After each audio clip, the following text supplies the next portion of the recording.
At 5 p.m. on Thursday here in Moscow with so much to talk about. The Russian president has just wrapped up his marathon Q&A with the press and the public.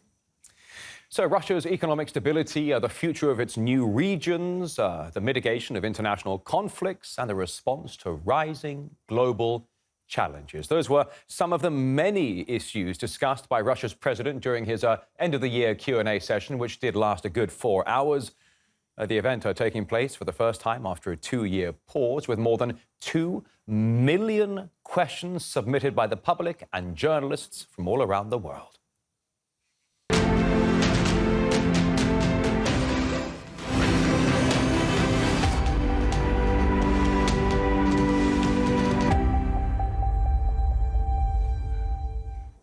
Quote, "As for a world order based on rules, there are no such rules really." That's the message from the Russian president, who emphasized that some rules can change every day depending on the interests of those who talk about them. In referring to the Ukrainian conflict, Putin described Russians and Ukrainians as one people and blamed the fighting on NATO's, quote, "unbridled desire to creep up on Russia's borders." Putin also mentioned the war unfolding in Gaza, saying that what is happening is a catastrophe. Here's a bit more from the session.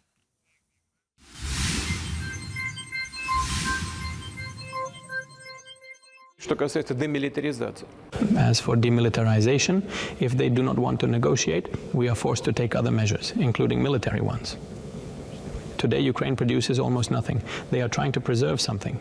Everything is brought in, pardon me, for a freebie. But these freebies may end someday, and apparently it's coming to an end little by little.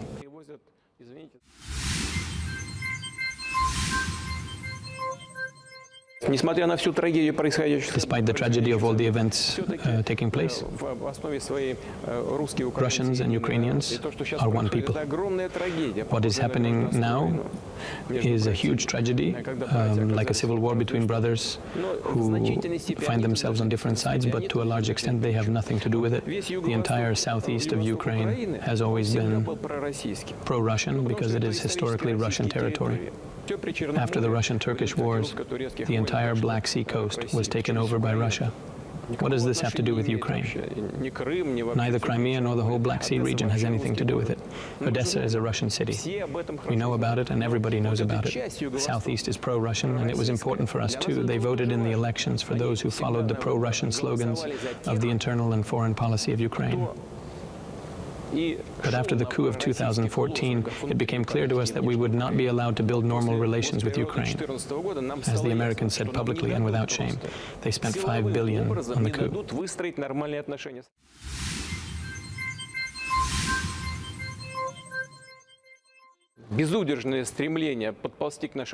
The unbridled desire to creep up on our borders by trying to get Ukraine in NATO has led to tragedy. They forced these actions on us.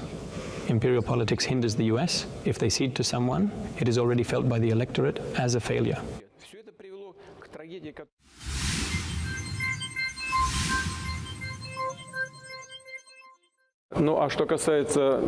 As for a world order based on rules, there are no such rules really. They change every day depending on the immediate interests of those who talk about it.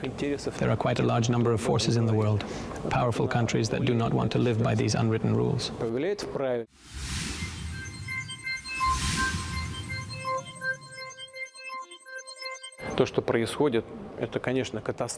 What is happening is a catastrophe. We were just talking about the Ukrainian crisis, but you and everyone here and around the world can see it. Look at the special military operation and the situation in Gaza. You will feel the difference. There is nothing like this in Ukraine. It does not mean that there is no need to look for consensus. We, as well as Turkey, believe that the UN decisions on the establishment of a Palestinian state with East Jerusalem as its capital should be implemented. And this is extremely important.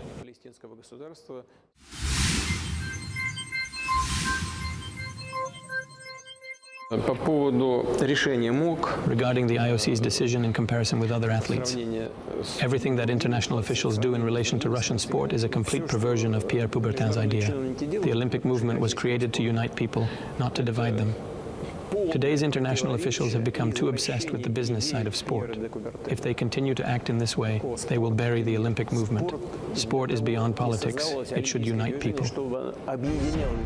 Let's learn more right now, crossing live to our senior correspondent, Murad Gazdiev, who's just back from the front lines in Ukraine to attend this presidential event here in Moscow. Well, what about some of the highlights, Murad? He really was across the spectrum of so many subjects. Can you bring us some of the ones that really stuck out to you? Well, it was 4 hours long, this latest marathon Q&A and meet the press sort of event, a mixture of both. So a tremendous variety of topics discussed, from the conflict in eastern Ukraine, the special military operation, to AI, whereby Vladimir Putin was shown a rendition of himself, an AI-generated image of himself speaking in Vladimir Putin's voice, asking Vladimir Putin a question. Of course, another central theme here was something that is being experienced by peoples all over the world, and that is falling incomes, growing inequality, and inflation. People trying to make ends meet, and Vladimir Putin was asked repeatedly by both journalists as well as write-in viewers. There were more than 2 million questions, suggestions, submissions, complaints sent for this event. But he was asked again on the economy at length. Of course, as you just heard, international themes also mentioned, as well as Russia's pivot towards Asia, towards China, the burgeoning and the ever-increasing trade between Russia and China, and the relationship between Russia and China. And Vladimir Putin drew a very important distinction between the alliances in the West and the friendship and the partnership between Russia and China. Our level of cooperation with China is unprecedentedly high. Russian-Chinese relations are one of the essential guarantors of stability in the world. We see what is happening around both Russia and China. We see the West's attempts to shift NATO's activities to Asia, which clearly goes beyond the organization's statutory goals. They provoke, inflame the situation, create new military political blocs. China and Russia do nothing of the sort. We cooperate in the military, economic, and humanitarian spheres. But we are not creating any blocs. Our friendship is not directed against third countries. It is aimed at our own benefit. It is in the West that they try to make friendship against someone. We are closely watching this and will jointly respond in a timely and effective manner. With regards to the relationship with China, again, Vladimir Putin said that would deepen further still.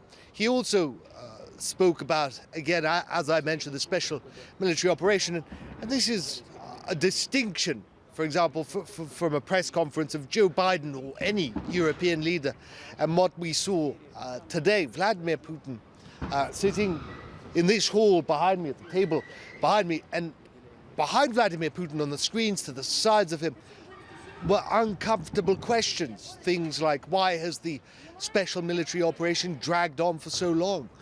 Why aren't the kids of the elite on the front lines? Why has the situation with pensions, for example, been allowed to deteriorate to such an extent? Can you imagine Joe Biden, for example, giving a press conference and behind him questions like, for example, you've spent hundreds of billions on the war in Ukraine, and where are the results? Or what about the migrant crisis on the border? Honestly unthinkable. You had representatives also here from various Western outlets, CNN, BBC, others were here. Some of them were allowed to ask questions of the Russian president. I was also given the privilege of fielding my own question, and this was something about the xenophobia and nationalism that is running rampant, rearing its ugly head across the world, from anti-migrant and anti-Muslim riots in Europe to, for example, anti-Semitism that we're seeing across much of the world. Here's what I asked. How do you assess the growing nationalism both in Russia and around the world? Not only nationalism, but also anti-Semitism. I would like to note that there is no such problem at the front line. a Jew, a Christian, and a Muslim can sit in our trenches in a dugout and everything is fine with them. And when you go somewhere, both in Russia and around the world, this is a growing problem. What should we do? As for the growth of Islamophobia, anti-Semitism, Russophobia, and other manifestations of this kind, then yes, they do have an increase and there is a tendency to it. You know what? In my opinion, it is connected with the fact that people are faced with some kind of injustice. Look at what is happening in Gaza. There is a certain reaction throughout the Islamic world and an increase in the number of people who think radically in this regard. This growth is obvious. There is nothing good here. This is the result of the policy of certain elites and the lack of a fair solution to the Palestinian problem.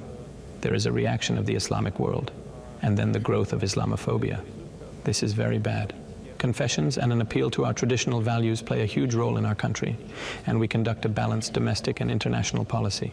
What we can do, we are doing to achieve consistency in all these areas. As for Russophobia, this is one of the vectors of the fight against Russia. The tone, I must say, this is the feeling that both I and many journalists here got, was the tone was very different from previous years. I've been to a number of these Q&A marathon sessions. There was much less talk about rockets and intercontinental conflicts. There was a sense that Vladimir Putin has reached what he set out to do, and this is something that he said outright. Look, we're winning.